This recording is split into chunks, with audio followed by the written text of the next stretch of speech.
In human genetics, mitochondrial Eve is the matrilineal most recent common ancestor, in a direct, unbroken, maternal line, of all currently living humans, who is estimated to have lived approximately 100,000–200,000 years ago. This is the most recent woman from whom all living humans today descend, in an unbroken line, on their mother's side, and through the mothers of those mothers, and so on, back until all lines converge on one person. Because all mitochondrial DNA generally is passed from mother to offspring without recombination, all mtDNA in every living person is directly descended from hers by definition, differing only by the mutations that over generations have occurred in the germ cell mtDNA since the conception of the original mitochondrial Eve. Mitochondrial Eve is named after mitochondria and the biblical Eve. Unlike her biblical namesake, she was not the only living human female of her time. However, her female contemporaries, excluding her mother, failed to produce a direct unbroken female line to any living person in the present day. Mitochondrial Eve is estimated to have lived between 99,000 and 200,000 years ago, most likely in East Africa, when Homo sapiens sapiens were developing as a population distinct from other human subspecies.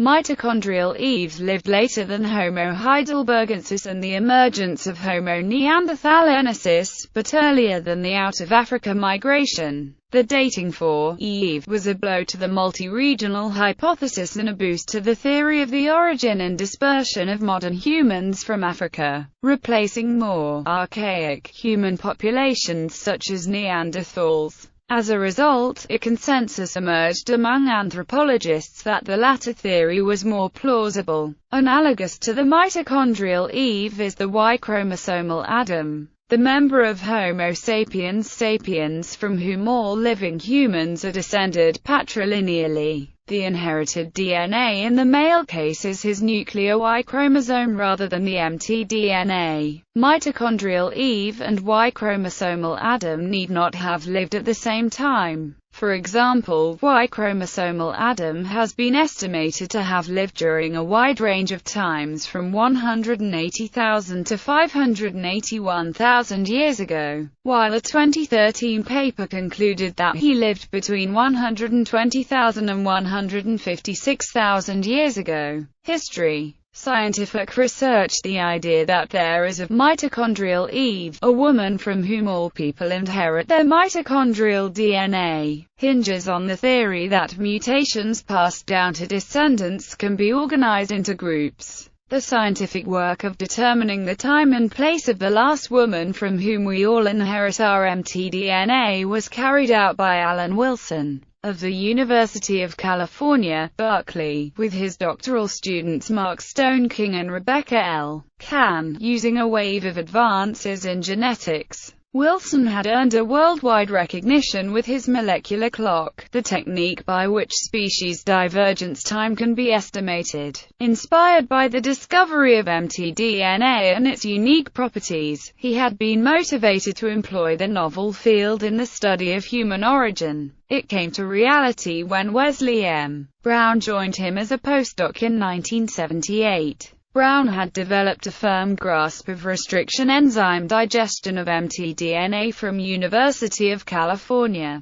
San Francisco and California Institute of Technology. The merger of two different techniques with a similar goal proved to be fruitful. In 1979, they found that mutation in mtDNA was unexpectedly fast, exhibiting 0.02 substitution per base in a million years, which means 5 to 10 times faster than in nuclear DNA, forming an exception in humans when compared to those of other primates including guinea baboon, rhesus macaque, and gnon. This was the first, crucial step in understanding the usefulness of mtDNA in estimating evolutionary divergence and relationships, and they soon published a paper describing the evolutionary relationships among gorillas, chimpanzees and humans. Strictly on the evolution of modern humans, Brown studied mitochondrial fractions from 21 individuals of different ethnicity and geographic origin. In 1980, he discovered remarkable variations among humans, and by estimating the rate of mutation,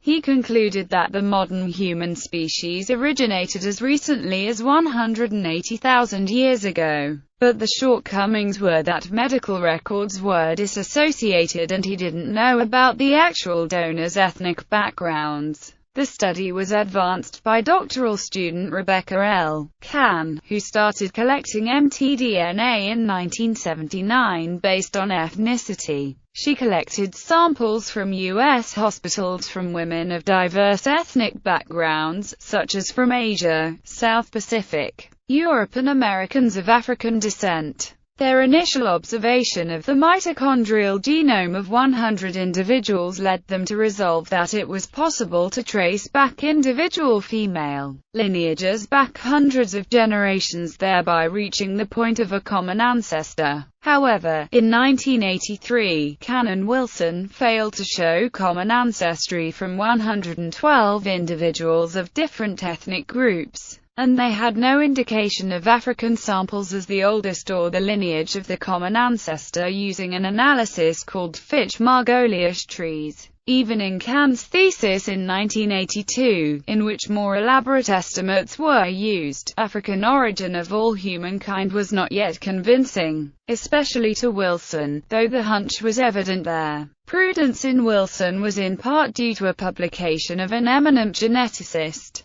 Luigi Luca Cavalli Sforza and his team in 1981, in which they concluded that mtDNA pointed most likely to human origin from Asia. In 1981, graduate student Mark Stoneking joined Wilson's lab for his PhD and immediately pursued Cann's work in collecting samples from Aboriginal Australians and New Guineans from hospitals in Australia and New Guinea. By 1985, armed with mtDNA of 145 women of different populations, and of two cell lines, HeLa and GM 3043, derived from a Black American and a Kung respectively, the reluctant Wilson became convinced. After more than 40 revisions of the draft, the manuscript was submitted to Nature in late 1985 or early 1986. The bombshell was eventually dropped on 1 January 1987 in Nature, in which their findings clearly showed that all current human mtDNA originated from a single population from Africa. The scientists' conclusion was that all living humans were descended from one specific woman, who lived between 140,000 and 200,000 years ago in Africa. The concept was a serious challenge to the prevailing multi-regional theory, and is most parsimoniously explained by a recent African origin of modern humans, an underpinning of the so-called out-of-Africa theory. Origin of the name Cann. Stoneking and Wilson did not use the term Mitochondrial Eve, or even the name of Eve, in their original paper. It appears to be a catchy term, popularized by the media. The name appeared in a 1987 article in Science by Roger Lewin, headlined, "The Unmasking of Mitochondrial Eve." The biblical connotation was very clear from the start.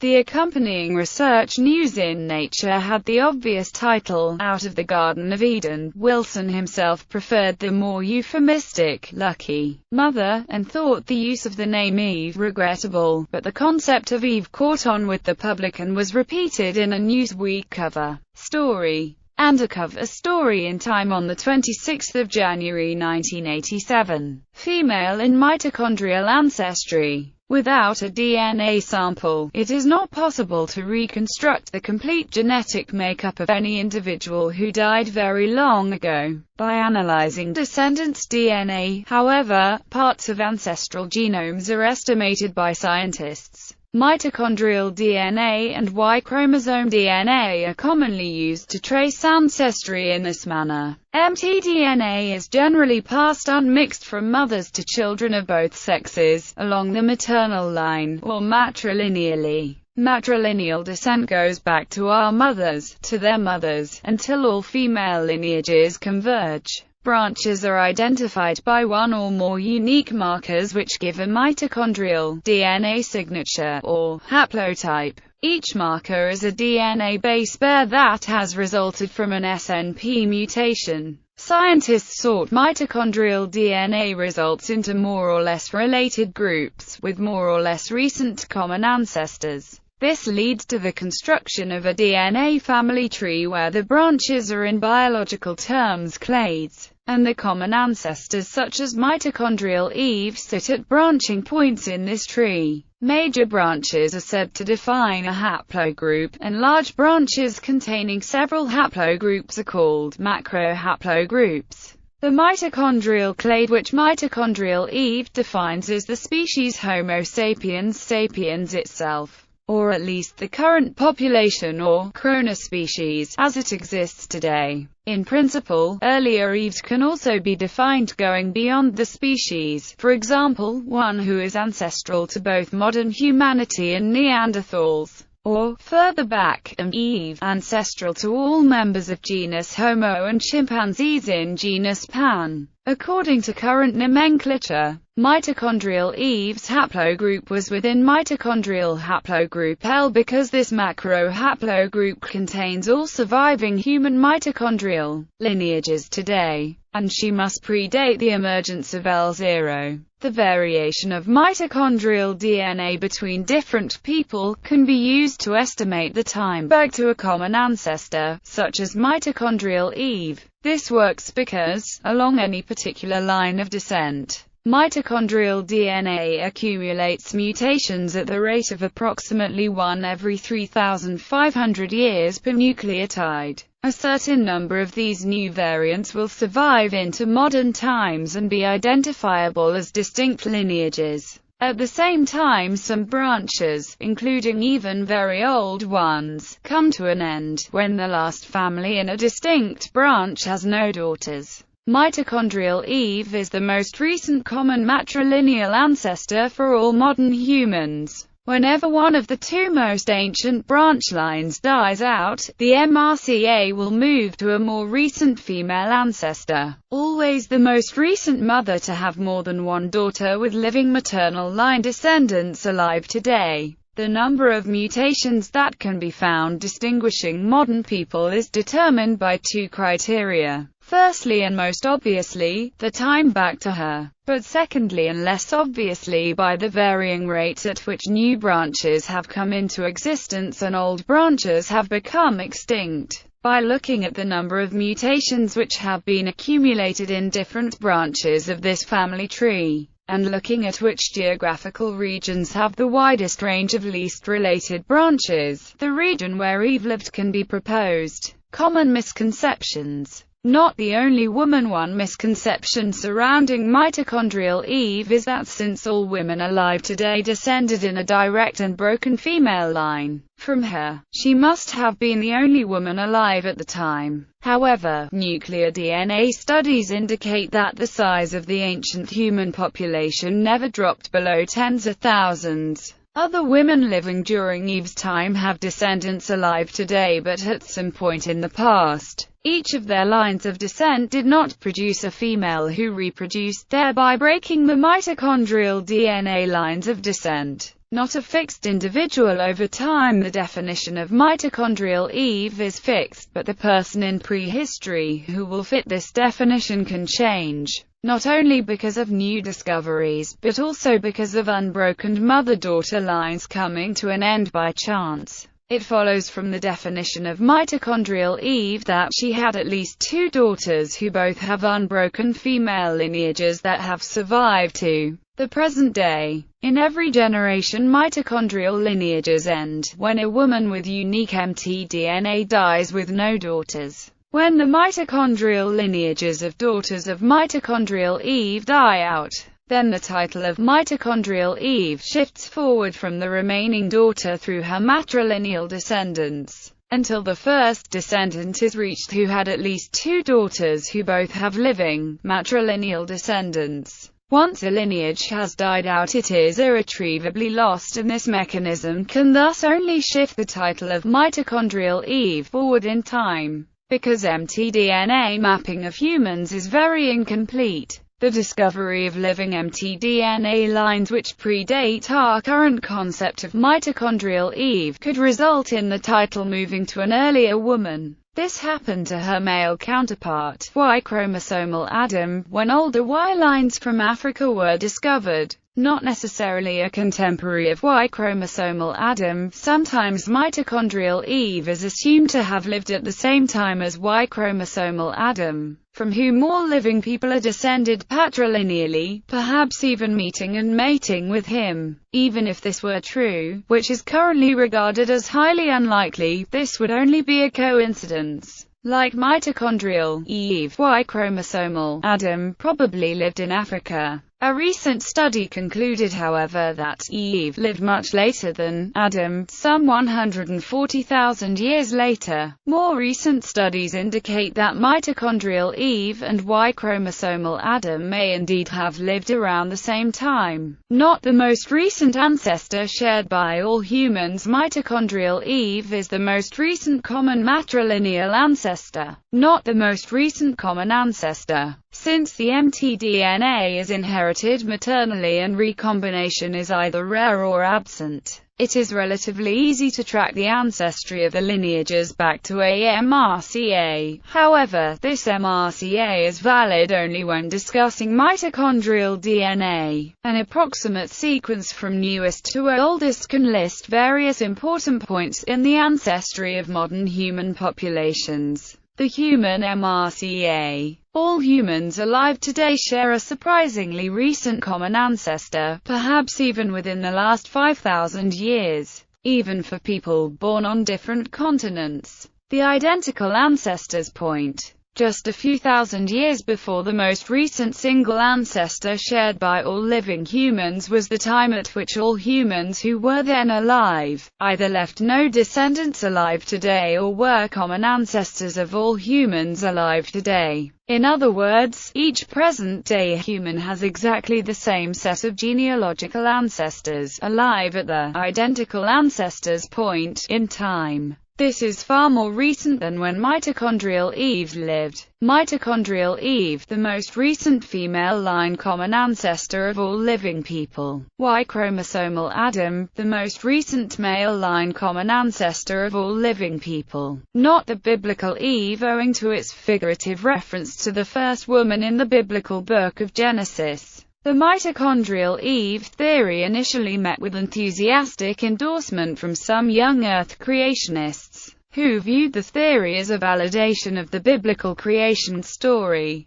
Some even went so far as to claim that the mitochondrial Eve theory disproves evolution. However, the theory does not suggest any relation between biblical Eve and mitochondrial Eve because mitochondrial Eve is not a fixed individual, had a mother, was not the only woman of her time, and Y chromosomal Adam is unlikely to have been her sexual partner, or indeed to have been contemporaneous to her. Criticism and new evidence. Soon after the Watershed publication, some population geneticists criticized the analytical method as flawed, and also criticized some of the secondary conclusions, while some claimed the interpretation as dubious. Alan Templeton asserted that the study did not support the hypothesis of a recent African origin for all of humanity following a split between Africans and non-Africans 100,000 years ago, and also did not support the hypothesis of a recent global replacement of humans coming out of Africa.